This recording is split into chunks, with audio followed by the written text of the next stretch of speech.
হলো স্টুডেন্টরা, এই অঙ্ক থেকে ভয় পাচ্ছ নাকি? স্টুডেন্ট অ্যাফেয়ার্স কম্পিটিটিভ আর শুভেন্দু স্যার থাকতে তোমাদের ভয় কিসের? দেখে নেই কিভাবে করবো এটা। দেখো, রুটের ভেতরে যখন 1 2 3 4 এরকম করে থাকবে এবং তারপরে আবার উল্টো দিকে যাবে, তখন সেই ক্ষেত্রে আমরা কিভাবে করবো একটু কনসেপ্টটা আমরা দেখে নিই।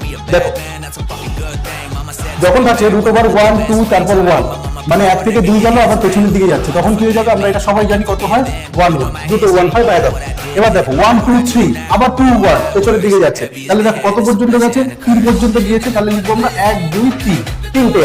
এরকম ভাবে একই রকম ভাবে 1 2 3 4 আবার উল্টো দিকে গিয়েছে, তাহলে আমাদের आंसर কি হবে? 1 2 3 4, মানে 4টে আছে। তাহলে এবার আশা করি তোমরা সবাই বুঝেই গেছো যে এটা কি হবে। এখানে দেখো কত পর্যন্ত গিয়েছে? 5 পর্যন্ত গিয়েছে, তাহলে কি হবে? 5টা 1 2 3 4 5। এবার আর আমার করে দেওয়ার প্রয়োজন নেই যে এটা কি হবে, তোমরা সবাই আশা করি বুঝে গেছো। তোমরা সবাই কমেন্টস করো যে এটার আনসার কি হবে, আর এই ধরনের আরো ট্রিক্স জানার জন্য আজই সাবস্ক্রাইব করো student affairs competitive. Thank you everyone.